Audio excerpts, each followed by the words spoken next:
Salutations, ladies and gentlemen.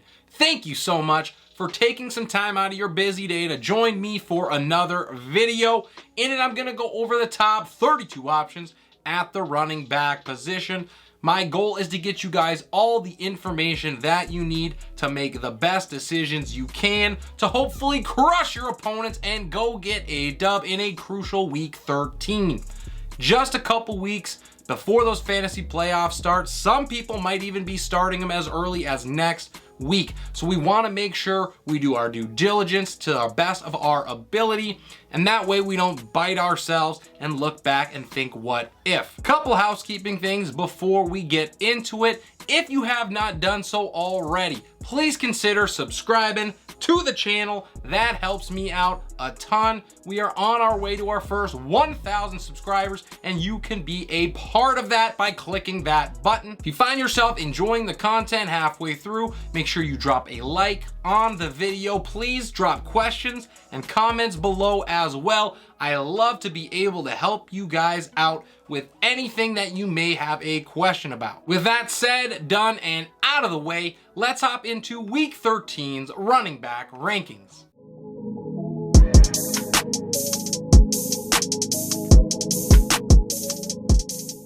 My number one back this week is Austin Ekeler. He travels to Vegas to take on the Raiders. He got back to seeing major usage in the passing game, pulling in 11 of his 15 targets against the Cardinals.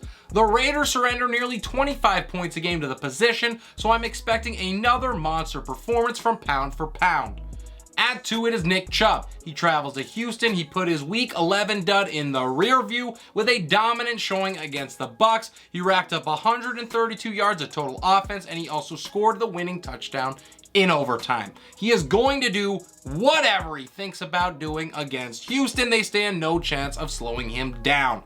Josh Jacobs is up next at 3. He put on a show for the ages against Seattle, turning 39 touches into 303 total yards and scoring twice, including that epic 86-yarder to win it in overtime. The Chargers give up nearly 26 points a game to backs. That is 5th most in the NFL. Quick heads up though, Josh Jacobs is dealing with a calf injury. However, if he is healthy, there is no chance that the Chargers slow down this locomotive. At the top of tier 2, I have Derrick Henry next. He has struggled mightily on the ground over his last 3 games. He's averaged under 3.2 yards per carry in each of them. Thankfully for owners, his ability through the air has improved, and it has increased his ceiling, and the Eagles are allowing 4.7 yards per carry on the year. That is 8th most in the NFL. To round out my top 5, I have Travis Etienne. He will be an excellent play against the Lions if he is close to 100%, and early reports are suggesting that that is going to be the case. Haven't said it in a bit, so you play your playmakers against Detroit. It is really that simple. And Etienne is a stud who is about to be unleashed. He's got overall running back 1 potential. At the top of tier 3, I have Kenneth Walker. He gets a tough matchup here against the Rams, but I feel like over time, this defense is going to get worn out with no offense to speak of in LA. Walker may start this game slow, but he's going to finish with a bang and probably score for his 8th time in 9 games.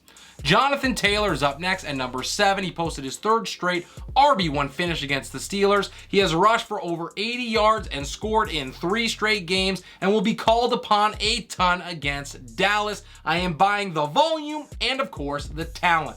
Rhamondre Stevenson is at 8. He has not been able to get it done on the ground over his last 2 games, but the passing game usage has been borderline elite.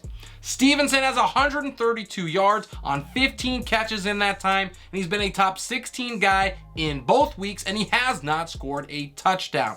Now, he has not gone 3 straight games this season without hitting pay dirt. I think he keeps that streak alive with a score against the Bills. Christian McCaffrey is at 9. There is some concern here surrounding him after news broke of that knee irritation. He is day-to-day at the moment, but this is the last thing that owners wanted to hear about Christian McCaffrey, especially since he's already being limited in the touch department. For now, I will keep him as a smash start, but we need to monitor reports as the week progresses, and I would roster Tyrion Davis-Price as a precaution. Saquon Barkley rounds out my top 10 at the top of tier 4. He has now posted back-to-back duds on the ground with just 61 yards over his last 26 carries, and even worse, his passing game work has vanished. The Commanders allow the 3rd fewest rushing scores on the season, so if the efficiency does not come back, quads could struggle. I'm going to bank on the talent here, but the floor is certainly less than ideal. Dalvin Cook is in at 11. He has not been able to get inside the top 30 in 2 straight games, but even against a strong rushing defense in New York, I believe he's going to break that streak here. The Jets are allowing 4.7 yards per carry over their last 3 games, and Dalvin has seen 5 or more targets in 4 out of his last 5 games. The last running back one I have in week 13 is Alvin Kamara. He travels to Tampa Bay to take on the Bucks. He was shut down against San Francisco as the Saints got skunked in a pitiful offensive showing last week, so owners are hoping not to see a repeat against Tampa's 3rd-ranked run defense. Kamara thankfully has 12 targets in his last 2 games. I think he utilizes those enough to get him back into RB1 territory. Jamaal Williams is my lucky number 13. He continues to dominate the touches in Detroit's backfield and is the RB10 on the season. Who would have thought that was possible? The Jags have been solid against rushers, but Williams has scored 5 touchdowns in his last 3 games, and he hasn't had under 16 carries since back in week 8. My next man up is Aaron Jones, traveling to Chicago. It does look like Aaron Rodgers is going to be good to go. I think that is a big plus for Jones. Either way though, whether it is Love or Rodgers, Jones is going to see a ton of work, and he should score in 2 straight for the first time all season. The Packers are still clinging to the slightest hope of a playoff berth. To the top of tier 5, I have David Montgomery. He has handled 37 touches over his past 2 weeks, and he will once again see heavy usage against a Packers team that is allowing the 2nd most yards per carry to running backs and also the 7th most points per game to the position. That volume, combined with Green Bay's ineptitude, will lead to another strong finish for Monty. Tony Pollard is up next at 16. He saw 20 total touches, but was more inefficient than he's been basically all season. He took those 20 touches for just 61 total yards. More concerning, though, was his lack of involvement in the passing game. He saw just 2 targets after getting 6 in back-to-back weeks. The Colts are a really rough team to pass it against, so I think the Cowboys lean on the run here and hope the results are better, and I believe they will be. Najee Harris is up next at 17. Now, he could be in danger of missing this top 10 matchup against the Falcons because he left Monday night's game with an abdominal injury by about halftime and did not return. For now, I am going to rank him, but once again, check back in on Saturday for an update. If he is good to go, he will be a solid option. Rachaad White is in at 18. He may end up dropping depending on what happens with Leonard Fournette, but after seeing 9 targets against Cleveland, he is going to be a decent flex option even if Lenny can go. Either way, the Bucs backs are going to have to deal with a New Orleans defense that allows 18.4 points per game to the position, 8th fewest in the league. Samaje Perine is next at 19. He had an excellent showing last week in relief of Joe Mixon. He turned 21 touches into 93 total yards, and he also scored, posting a top 10 performance. With Mixon still in concussion protocol, owners still need to roster Samaje Perine just in case, because if he is the lead dog against Kansas City, all signs point to another productive day. To lead off tier 6, at number 20, I have Miles Sanders, who went off as predicted against the Pack. He racked up 143 yards on 21 carries and scored twice. Sanders is probably going to have issues here with an encore against the Titans. They allow the 3rd fewest yards per carry on the year, and nobody has given up less rushing scores on the season. In at 21, it is Jeff Wilson Jr. facing his former team in San Francisco. He got past that injury scare against Houston, but he did not explode as owners were expecting. San Francisco will make it tough for him to find space, but Wilson's volume should be enough for him to post his 3rd top 20 finish in the last 4 tries, especially if Raheem Mostert can't go.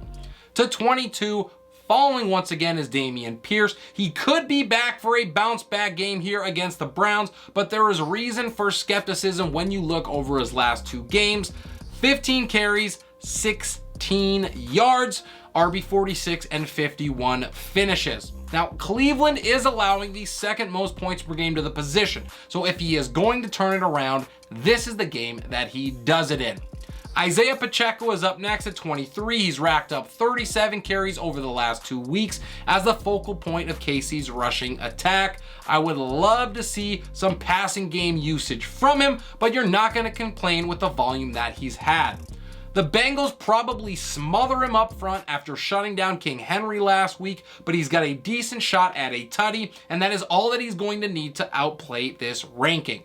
Devin Singletary is my last running back too in week 13. He is getting solid opportunities in a 3-game span for the first time all season. He's averaging 15 carries per game in that span as the Bills try to take that big load off of Josh Allen. I do think that they try to do that once again here, and while the Patriots make you earn every single yard, I am going to buy Singletary's volume.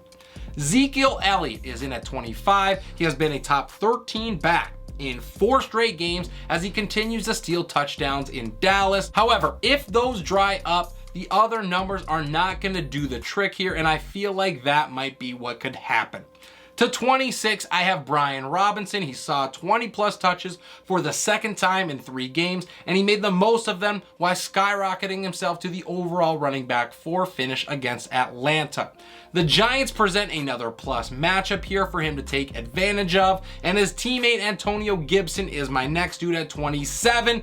He's sometimes the 1A, sometimes the 1B as Robinson's running mate. Most of the time, they're going to cannibalize each other, which is not ideal. But this week, I think they could both pay off this ranking with that great matchup with New York. They surrender 21 points a game to backs. At the top of tier 8 is Latavius Murray, who had a productive day against Carolina. He averaged over 7 yards per carry, but he was walled in by a brutal offensive showing by, you guessed it, his quarterback. I do not think that it changes against the Ravens here. Baltimore has been far more stingier to backs than the Panthers were, so you are hoping for a score, but thankfully Murray has scored in 4 out of his 8 games. Gus Edwards is up next at 29. He looked like the lead back against the Jags, but you can never really tell who the lead guy is going to be on a week-to-week basis for the Ravens. A potential return for J.K. Dobbins only further muddies the waters, but for now I would consider Edwards at least a decent flex option with a wide range of outcomes.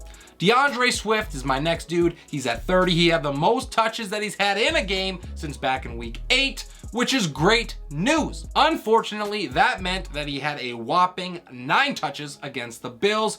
Play him at your own risk and hope for a big gainer. AJ Dillon is at 31. He traveled to Chicago. He has now had back-to-back games with under 10 carries as the Packers try to reinvent themselves as the season winds down. He did, however, score for the first time since back in week 1, so there is hopes that he can make it back-to-back against a hapless front in Chicago. The last running back I am looking at in week 13 is Cordarrelle Patterson. He is my lean in this split backfield, but it is not by much and it is not very enticing. The Steelers are top 6 over the last 3 weeks in both rushing yards and rushing scores allowed, so Patterson is nothing more than a desperation dart throw. A couple of players that just missed the cut, at least for now, include Joe Mixon against Kansas City, still in the concussion protocol. He'd probably be, off the top of my head, a top 15 back, if not higher, should he be good to go. And then Kareem Hunt traveling to Houston. Zonovan Knight is probably the starter for the Jets. He travels to Minnesota and could be a decent option. And Kyren Williams looks to be the lead back for the Rams. That will do it for the video today. Really hope you guys enjoyed the content. Let me know what you thought about the rankings and drop a comment down below. If you have any questions, I love to be able to answer and help you guys out. Make sure you drop them there for me. I will get back to you in a quick amount of time. I usually give a detailed response as well. Make sure you like the video if you enjoyed the content today. And if you have not done it yet, what are we doing here? Subscribe to the channel and help us get to our first 1,000 subs. This is Relentless Press. I am your host, Abraham Opats, and I will see you next time.